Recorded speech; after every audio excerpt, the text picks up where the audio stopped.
Opinion: India and Canada reset relations, a diplomatic thaw after years of tension. In a significant development for bilateral diplomacy, India and Canada have decided to reinstate high commissioners in each other's capitals, marking an important step towards normalizing relations after nearly 2 years of frosty ties. This shift comes on the sidelines of the Group of Seven G7 summit held in Kananaskis, Alberta, where Prime Minister Narendra Modi and his Canadian counterpart Mark Carney met and pledged to work together to strengthen cooperation based on mutual respect and sovereignty. For two democracies with long-standing economic, educational, and people-to-people ties, the fallout over the 2023 killing of Hardeep Singh Nijjar, a Canadian citizen and pro-Khalistan separatist leader, had pushed relations to an alarming low. The controversy, stoked by then Prime Minister Justin Trudeau's public accusation that Indian agents were involved in the killing, triggered a diplomatic tit-for-tat, with both nations expelling each other's diplomats.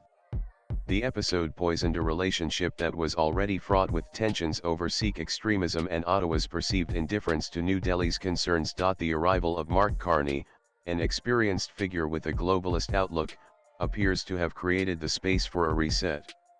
His meeting with PM Modi, described by the Indian leader as excellent, was accompanied by statements from both sides that highlighted a commitment to the rule of law, respect for sovereignty, and mutual cooperation in areas like trade, energy, critical minerals, and space. Carney's invitation to Modi for the G7 summit, extended over a phone call, helped dispel speculation about Canada's posture and conveyed seriousness about rebuilding trust. And despite the diplomatic warmth, one cannot ignore the elephant in the room: the Khalistan movement. Although the movement has virtually no traction in India today, its ideological remnants continue to fester among a small but vocal section of the Sikh diaspora in countries like Canada, the UK, and Australia. It was this issue that brought Indo-Canadian relations to a head in 2023. The Indian government has consistently voiced its frustration over Canada's inability or unwillingness to curb the activities of pro-Khalistan elements who glorify violence and extremism under the banner of free speech. Posters depicting Indian diplomats as enemies and open calls for justice against Indian officials have angered New Delhi. These groups, however marginal, hold symbolic power and occasionally shape Canada's domestic politics, particularly in constituencies where Sikhs form a sizable voting bloc. Trudeau's Liberal government often walked a tightrope on this matter, citing democratic freedoms while failing to clamp down on separatist advocacy. Carney, though also from the Liberal Party, seems poised to chart a more pragmatic and less ideologically constrained path. Analysts have observed a repositioning within Canadian politics on this front, with even the Conservative Party increasingly recognizing the costs of alienating India, a country whose global economic clout and geopolitical importance continue to rise. And the reinstatement of high commissioners should be viewed more as a strategic recalibration than a deep ideological reconciliation. Both countries are responding to a shifting global order where alliances are becoming more transactional, and national interest trumps legacy grievances. For India, Canada's vast reserves of critical minerals like lithium and cobalt present an opportunity to diversify supply chains in support of its green transition and electric vehicle ambitions. For Canada, tapping into India's massive market, youthful workforce, and rising geopolitical importance is too crucial to ignore. Trade, education, and people-to-people ties are the natural areas for revitalization. Before the diplomatic freeze, India was Canada's 10th largest trading partner, and over 300,000 Indian students were enrolled in Canadian universities. Visa delays, uncertainty, and safety concerns had dampened this engagement. A thaw in relations could see the revival of both commercial and educational links. Indeed, Mishra of the Observer Research Foundation points out that Carney has gone ahead and opened diplomatic channels. Many things were stuck between the two countries, including visa processes and people-to-people mobility. With the formal reinstatement of diplomats, one can expect stalled trade negotiations and student inflows to gather momentum again. And the India-Canada rapprochement must also be viewed in the context of broader geopolitical alignments. Canada, under Carney, appears increasingly aligned with the United States' Indo-Pacific strategy, in which India plays a pivotal role.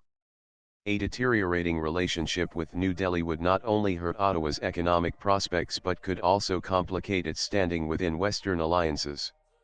Moreover, as tensions with China persist, both Canada and India have reasons to explore deeper cooperation in tech, defense, and critical infrastructure. Meanwhile, PM Modi's participation at the G7 summit despite protests by Khalistani groups highlights New Delhi's determination not to let fringe voices derail state-hosted engagement. The protests, which were small and geographically removed from the summit venue, were largely ignored by both governments. That in itself sends a message that diplomacy will not be dictated by diaspora-based activism. None of the most important takeaways from this episode is the need to strike a balance between diaspora engagement and the sovereignty of home countries. While countries like Canada take pride in their multicultural societies, they must draw a firm line when free speech morphs into advocacy of violence or support for terrorist ideologies.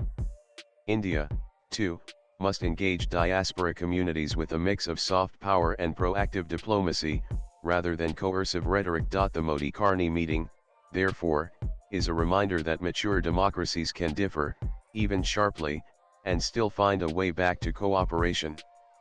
The decision to reset ties offers a model for conflict resolution in a multipolar world where rigid ideological positions often give way to pragmatic diplomacy. And there are bound to be challenges ahead. The Sikh separatist issue hasn't disappeared, it has merely been parked. Both nations will need to invest in building trust at multiple levels: diplomatic, political, cultural, and commercial.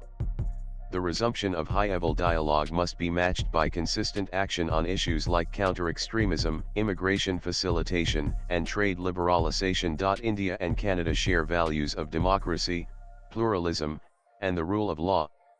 They are bound not just by treaties, but by people, commerce, and common aspirations.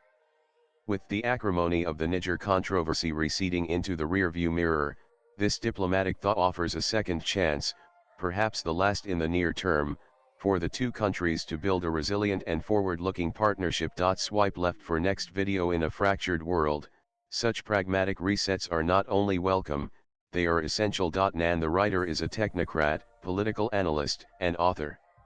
He pens national, geopolitical, and social issues. His social media handle is Prasenjitanth. Views expressed in the above piece are personal and solely those of the author. They do not necessarily reflect News 18's views. Latest blogs.